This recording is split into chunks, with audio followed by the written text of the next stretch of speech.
അയ്യപ്പന്റെ വിഗ്രഹം കടൽ കടന്നും പോയിട്ടുണ്ടാകാമെന്ന പ്രതിപക്ഷത്തിന്റെ ആരോപണത്തിന് ഹൈക്കോടതി ശക്തി പകർന്നിരിക്കുകയാണ്.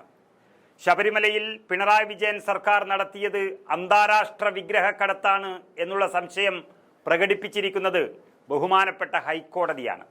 അപ്പോൾ അവരോട് ഡീൽ നടത്തിയത് പ്രമുഖർ തന്നെയായിരിക്കും എന്നുറപ്പിക്കുകയാണ് അന്വേഷണ സംഘം. അപ്പോഴാണ് പ്രതിപക്ഷ നേതാവ് വി.ഡി. സതീശൻ പറഞ്ഞ മുൻ ദേവസ്വം മന്ത്രി കടകംപള്ളി സുരേന്ദ്രന്റെ പേരിലേക്ക് കാര്യങ്ങൾ നീങ്ങുന്നത്. സാധാരണ ഉദ്യോഗസ്ഥരെ ചോദ്യം ചെയ്യുന്നതിൽ നിന്നും അവരെ അറസ്റ്റ് ചെയ്യുന്നതിൽ നിന്നുമൊക്കെ മാറി പ്രമുഖരിലേക്ക് കാര്യങ്ങൾ എത്തിക്കഴിഞ്ഞിരിക്കുന്നു. മുൻ ദേവസ്വം ബോർഡ് പ്രസിഡന്റായിട്ടിരുന്ന എൻ വാസുവിനെ ചോദ്യം ചെയ്തതിന് ശേഷം ബോർഡ് മെമ്പറായിരുന്ന ശങ്കർദാസ്, അതുപോലെ മറ്റൊരു ബോർഡ് മെമ്പർ എൻ വിജയകുമാർ എന്നിവരെയും ചോദ്യം ചെയ്തു കഴിഞ്ഞു. അതിന്റെ വിവരത്തിന്റെ അടിസ്ഥാനത്തിൽ ഇന്ന് മുൻ ദേവസ്വം ബോർഡ് പ്രസിഡന്റ് പത്മകുമാറിനെ ചോദ്യം ചെയ്യുകയാണ്. മന്ത്രിയുടെ അടുത്തുവരെ എത്തി കാര്യങ്ങൾ. അന്താരാഷ്ട്ര കൊള്ളസംഘത്തെ ഇതുമായി ബന്ധിപ്പിക്കണമെങ്കിൽ അതിന് പ്രമുഖർ തന്നെ വേണം. കുപ്രസിദ്ധനായ രാജ്യാന്തര കള്ളക്കടത്തുകാരൻ സുഭാഷ് കപൂറിന്റെ പദ്ധതികളുമായി ശബരിമലയിലെ ഈ സംഭവത്തിനും സാമ്യമുണ്ടെന്നാണ് ഹൈക്കോടതി മുന്നറിയിപ്പ് നൽകിയിരിക്കുന്നത്. ഇത് ചെറിയ സംഭവമല്ല. ശബരിമലയിലെ സ്വർണ്ണക്കൊള്ള രാജ്യാന്തര വിഗ്രഹക്കടത്തിന്റെ ഭാഗമാകാമെന്നൊരു സംശയം ഹൈക്കോടതി കഴിഞ്ഞ ദിവസം പറഞ്ഞത് അത് ജനകോടികളായ അയ്യപ്പ ഭക്തന്മാരെ വലിയ രീതിയിലാണ് ബാധിച്ചിരിക്കുന്നത്. കോടതിയുടെ ഡിവിഷൻ ബെഞ്ചായിരുന്നു ഇത്തരത്തിലൊരു സംശയം പ്രകടിപ്പിച്ചത്. വിഗ്രഹങ്ങളുടെ പകർപ്പ് സൃഷ്ടിച്ച് രാജ്യാന്തര മാർക്കറ്റിൽ എത്തിക്കാൻ ശ്രമിച്ചുവെന്നാണ് ഡിവിഷൻ ബെഞ്ച് വ്യക്തമാക്കിയിരിക്കുന്നത്. അതായത് പ്രതിപക്ഷ നേതാവ് നടത്തിയ കടകംപള്ളിയെക്കുറിച്ചുള്ള പരാമർശവും ഇപ്പോൾ കോടതിയുടെ വെളിപ്പെടുത്തലും ഒന്നു തന്നെയാകുമ്പോൾ വിഗ്രഹം തന്നെ പ്രമുഖ വ്യവസായിക്ക് മറച്ചു വിറ്റു എന്നുള്ള സത്യത്തിലേക്കാണ് കാര്യങ്ങൾ കടക്കുന്നത്.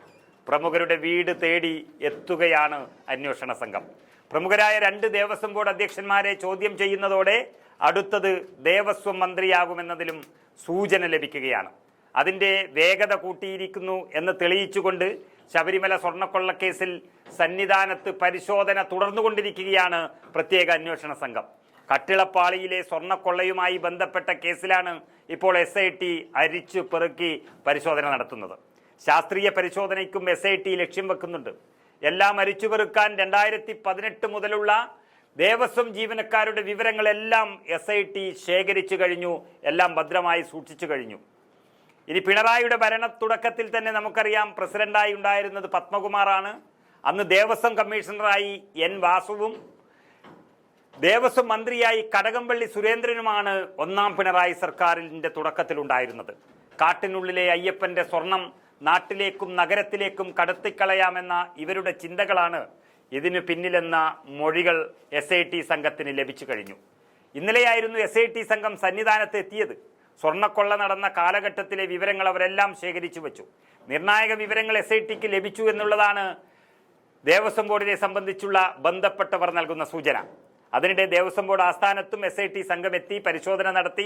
അങ്ങനെ ദേവസ്വം ബോർഡ് ആസ്ഥാനം, ദേവസ്വത്തിൻ്റെ ഓഫീസ്, അതുപോലെ മറ്റുള്ള ഇടങ്ങൾ, സന്നിധാനം അടക്കമുള്ള എല്ലാം പരിശോധിച്ച് എന്തെല്ലാം ഇവിടെ നടന്നിട്ടുണ്ട് എന്നുള്ള വ്യക്തമായ ധാരണ ഇപ്പോൾ അന്വേഷണ സംഘത്തിന് കിട്ടി എന്നാണ് അറിയുന്നത്.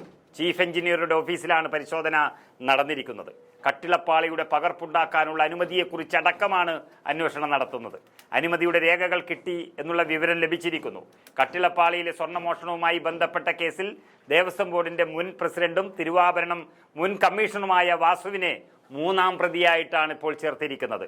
അദ്ദേഹത്തിന്റെ അറസ്റ്റ് ഏതു നിമിഷവും ഉണ്ടാകാമെന്നുള്ളതാണ് ഇപ്പോൾ മാധ്യമങ്ങൾ നൽകുന്ന സൂചന. കേസിൽ നേരത്തെ എൻ വാസുവിനെ പ്രത്യേക അന്വേഷണ സംഘം ഒരുപാട് തവണ ചോദ്യം ചെയ്തു. അതുപോലെ കേസിലെ 6ാം പ്രതി ദേവസ്വം ബോർഡിന്റെ മുൻ executive officer D. Sudheesh Kumar, അദ്ദേഹത്തിനെ ചോദ്യം ചെയ്യുമ്പോഴാണ് വാസുവിനെ കുറിച്ചുള്ള എല്ലാ വിവരങ്ങളും ലഭിച്ചത്. കാരണം വാസുവിന്റെ PA ആയിരുന്നു ഇദ്ദേഹം.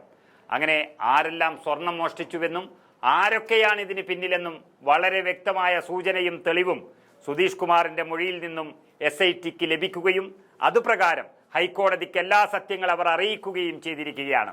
ഹൈക്കോടതിയാണ് സ്വർണ്ണക്കൊള്ളക്കാരുടെ രാജ്യാന്തര ബന്ധം ഇപ്പോൾ പറഞ്ഞിരിക്കുന്നത്.